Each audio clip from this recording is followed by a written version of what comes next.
नमस्कार. विचार करा, एखादी मोठी इमारत बांधायची आहे. त्यासाठी सगळ्यात महत्त्वाचं काय? तर तिचं बांधकाम साहित्य, बरोबर? अगदी तसंच पायथनमध्ये काहीही मोठं तयार करायचं असेल तर आधी त्याचे बिल्डिंग ब्लॉक्स म्हणजेच डेटा टाइप्स समजून घ्यावे लागतात.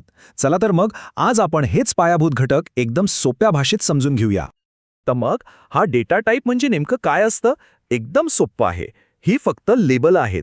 म्हणजे कसं, पायथनला कळायला हवं ना की आपण नक्की कोणत्या प्रकारच्या माहितीसोबत काम करतोय. ती एखादी संख्या आहे की काहीतरी लिहिलेलं आहे की मग बऱ्याच गोष्टी एकत्र आहेत. बस हेच वर्गीकरण करायचं काम डेटा टाइप्स करतात. आज आपण काय काय पाहणार आहोत याची ही एक छोटीशी झलक आहे. आपण सुरुवात करू पायथनच्या बिल्डिंग ब्लॉक्सपासून. मग डेटाचे 2 मुख्य नियम बघू. त्यानंतर वेगवेगळ्या डेटा फॅमिलींची ओळख करून घेऊ. आणि शेवटी सगळ्यात महत्त्वाचा फरक म्युटेबिलिटी म्हणजे काय ते समजून घेऊ. चला मग सुरुवात करूया आपल्या पहिल्या भागापासून. इथे आपण पायथॉन प्रोग्रॅमिंगचा पाया घालणार आहोत. अगदी एखाद्या आर्किटेक्टसारखं जो इमारतीचा पाया रचतो. आता एक एक करून वेगवेगळे डेटा टाइप्स पाहण्याआधी आपल्याला 2 वैश्विक नियम समजून घ्यावे लागतील. हे नियम पायथनच्या सगळ्या डेटावर लागू होतात. आणि खरं सांगतो, हे नियम एकदा कळले की बाकी सगळं खूप सोपं वाटायला लागतं. तर हे 2 नियम आहेत, ट्रान्सफॉर्मेशन आणि परमनन्स. ट्रान्सफॉर्मेशन म्हणजे काय? तर डेटाला एका प्रकारातून दुसऱ्या प्रकारात बदलण्याची किमिया. आणि परमनन्स, ज्याला आपण पुढे म्युटेबिलिटी म्हणणार आहोत, ते ठरवतं की एखादा डेटा एकदा तयार झाल्यावर बदलता येतो की नाही. पहिला नियम बघूया, ज्याला टाइप कास्टिंग म्हणतात. पायथन आपल्याला काही सोपी तयार फंक्शन्स देतो ज्यांचा वापर करून आपण डेटाचा प्रकार सहज बदलू शकतो. उदाहरणार्थ बघा, इंट फंक्शन वापरून आपण दशांश संख्येला पूर्णांक बनवू शकतो आणि स्ट्रिंग वापरून कोणत्याही संख्येला टेक्स्टमध्ये बदलू शकतो. किती सोपं आणि पॉवरफुल आहे हे.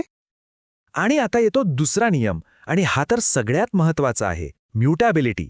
बघा, काही डेटा टाइप्सना दगडासारखे पक्के असतात.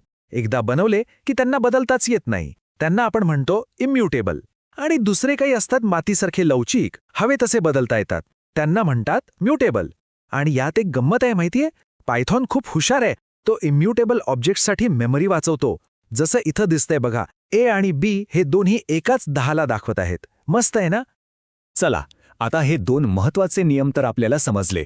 आता वेळ झाली आहे आपल्या आर्किटेक्टचा कॅटलॉग उघडायची आणि त्यातल्या वेगवेगळ्या डेटा फॅमिलीजची ओळख करून घ्यायची. पायथनमध्ये ना डेटा स्ट्रक्चर्सची काही कुटुंब आहेत. मुख्य म्हणजे 3. सिक्वेन्सेस, जिथे प्रत्येक गोष्टीचा क्रम महत्त्वाचा असतो.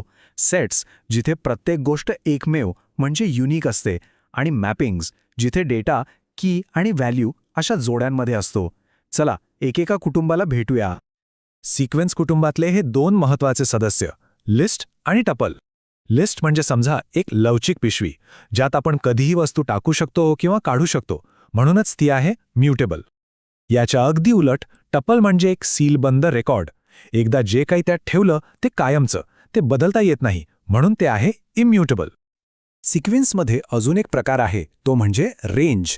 हा आकड्यांचा क्रम तयार करण्याचा एक खूपच कार्यक्षम मार्ग आहे. का माहितीये? कारण तो सगळे आकडे एकाच वेळी मेमरीमध्ये तयार करत नाही. आणि हो, रेंजसुद्धा इम्युटेबल आहे. लूप्स वगैरे वापरताना याचा खूप उपयोग होतो. आता जरा बायनरी डेटाकडे बघूया. इथे सुद्धा तोच म्युटेबिलिटीचा नियम लागतो. बाइट्स ऑब्जेक्ट्स म्हणजे जणू काही एक कुलूप लावलेलं आहे. एकदा तयार झालं की बदलता येत नाही. तर बाइट ॲरे हे कुलूप उघडल्यासारखं आहे. ते आपण बदलू शकतो. दोन्ही 0 ते 255 या दरम्यानच्या संख्या हाताळतात. आता भेटूया सेट फॅमिलीला. यांची खासियत काय? तर यांच्यात कोणतीही गोष्ट दोनदा येत नाही, म्हणजे डुप्लिकेट्स नसतात. सेट हा म्युटेबल आहे, म्हणजे आपण त्यात नवीन गोष्टी टाकू शकतो किंवा जुन्या काढू शकतो. तर फ्रोझन सेट नावाप्रमाणेच पूर्णपणे गोठलेला आहे, म्हणजेच तो इम्युटेबल आहे. आणि आता शेवटची फॅमिली, मॅपिंग. आणि तिचा सदस्य आहे डिक्शनरी. ही की व्हॅल्यू जोड्यांचा संग्रह असते, अगदी आपल्या फोनच्या कॉन्टॅक्ट लिस्टसारखं, जिथे नाव ही की झाली आणि नंबर ही व्हॅल्यू. डिक्शनरी खूपच उपयोगी आणि हो, म्युटेबल आहे. आपण त्यात कधीही नवीन जोड्या टाकू शकतो किंवा जुन्या बदलू शकतो. वा, आता जरा या स्लाइडकडे लक्ष द्या. हे आहे आपलं चीट शीट. आपण आत्तापर्यंत जे काही शिकलो ते सगळं इथे एकाच ठिकाणी आहे. डेटा टाईप, त्याची कॅटेगरी, तो म्युटेबल आहे की इम्युटेबल, आणि त्यात क्रम असतो की नाही, सगळ्या गोष्टींचा सारांश एकाच नजरेत. चला आता आपण आपल्या विश्लेषणाच्या अंतिम आणि सर्वात महत्त्वाच्या भागाकडे आलो आहोत. एक चांगला आर्किटेक्ट म्हणून सर्वात महत्त्वाचा निर्णय कोणता असतो? तो निर्णय आहे म्युटेबल आणि इम्म्युटेबल साधनांपैकी योग्य साधन निवडणं.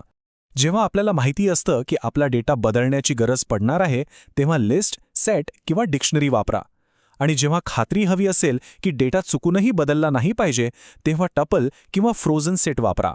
हा निर्णय खूप महत्त्वाचा आहे, कारण चुकीचं साधन वापरलं ना तर आपला डेटा अनपेक्षितपणे बदलू शकतो आणि मग असे बग्स तयार होतात जे शोधणं खूप कठीण जातं. त्यामुळे हा फरक समजणं चांगला आणि सुरक्षित पायथन कोड लिहिण्यासाठी अत्यंत आवश्यक आहे. तर मग हे बिल्डिंग ब्लॉक्स आता आपल्यासमोर अगदी स्पष्ट आहेत. आता खरा प्रश्न हा आहे की यांचा वापर करून आपण नवीन काय निर्माण करणार आहोत.